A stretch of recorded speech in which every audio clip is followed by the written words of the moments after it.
আসসালামু আলাইকুম। একাদশ এবং দ্বাদশ শ্রেণীর সুপ্রিয় শিক্ষার্থীবৃন্দ, আশা করছি তোমরা সকলে ভালো আছো। এর পূর্বে তোমাদের বাংলা প্রথম বইয়ের অনেকগুলো গদ্য পদ্য এবং নাটক উপন্যাসের ভিডিও আমরা দিয়েছি ব্যাখ্যা সহকারে, সাথে সেগুলোর এমসিকিউ পর্বও দিয়েছি। এর ধারাবাহিকতায় আজকে তোমাদেরকে দিব তোমাদের পদ্মা গল্পের কিছু গুরুত্বপূর্ণ এমসিকিউ। চলো আমরা কিছু গুরুত্বপূর্ণ এমসিকিউ দেখে নিই। প্রথম থেকে আমরা শুরু করি। পদ্মা কবিতায় পদ্মা মূলত কিসের নাম? পদ্মা মূলত নদীর নাম। পদ্মা কবিতায় জীবনের পথে পথে কি কুড়ানোর কথা বলা হয়েছে? অভিজ্ঞতা কুড়ানোর কথা বলা হয়েছে। দুরন্ত হারমাদ কিভাবে প্রচুর অভিজ্ঞতা কুড়িয়েছেন? সমুদ্র পথে চলাচল করে। পদ্মা দেখে কারা কেঁপেছে? পদ্মা দেখে জলদস্যু ও দুরন্ত হারমাদরা কেঁপেছে। কেঁপেছে তোমাকে দেখে জলদস্যু, দুরন্ত হারমাদ। এখানে পদ্মার কোন দিকটি মুখ্য হয়ে উঠেছে? প্রমত্ত রূপটি মুখ্য হয়ে এখানে উঠেছে। জলদস্যু পদ্মাকে দেখে কেন কেঁপেছে? ভয়ে কেঁপেছে। পদ্মা কবিতায় ঢের সমুদ্রের স্বাদ বলতে কি বোঝানো হয়েছে? প্রচুর অভিজ্ঞতার সঞ্চয়ের কথা এখানে বলা হয়েছে।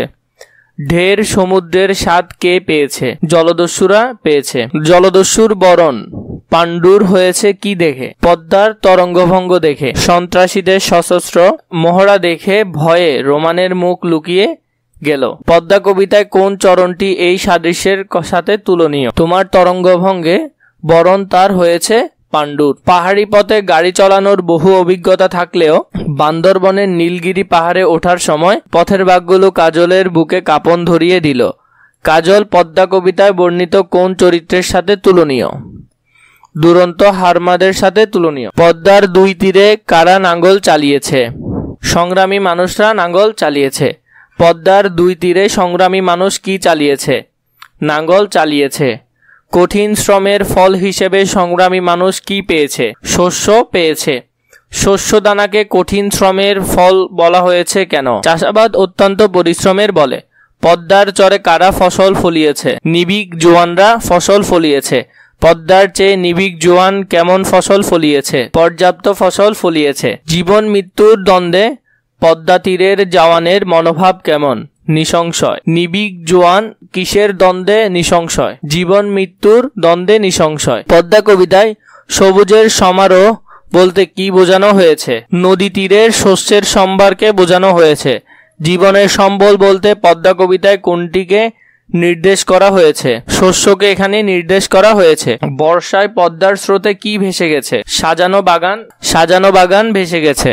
পদ্মার স্রোতধারায় আমাদের কোন প্রেরণায় উদ্ধৃত করে? উদ্যমী মানস গঠনে উদ্ধৃত করে। কোন ঋতুতে পদ্মার স্রোত সাজানো বাগান ভেসে যায়? বর্ষার ঋতুতে। জীবনের অজস্র সম্ভার কখন ভেসে গেছে? বর্ষায় ভেসে গেছে। বন্যায় বৃদ্ধ কাশেম মিয়ার ভিটে মাটি, গবাদি পশু সব ভেসে গেছে। চিত্রটি পদ্মা কবিতায় কোন চরণের প্রতিফলিত হয়েছে? অসংখ্য জীবন আর জীবনের অজস্র সম্ভার। জেগেছে তবু পরিপূর্ণ আহ্বান, এই আহ্বান কিসের? নব উদ্যমে জীবন শুরু করা।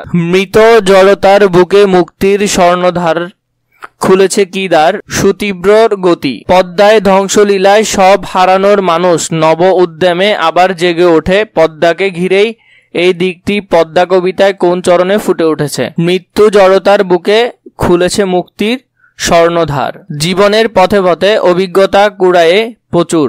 এখানে যে অভিজ্ঞতার কথা বলা হয়েছে? সমুদ্রের ভ্রমণ, নদী ভ্রমণ, দেশ ভ্রমণ। এখানে 1 এবং 2 উত্তর হবে। তাহলে উত্তর হবে ক, 1 এবং 2। পদ্মার প্রমত্ত রূপের প্রভাব পড়েছে যে চরণে? কেঁপেছে তোমাকে দেখে জলদস্যু, দুরন্ত হারমাদ। এটি উত্তর হবে। জীবন মৃত্যুর দ্বন্দ্বে নিঃসংশয় নির্বেগ জওয়ান। এটি হবে না। তোমার তরঙ্গভঙ্গে বর্ণতার হয়েছে পাণ্ডুর। উত্তর হবে খ, 1 এবং 3।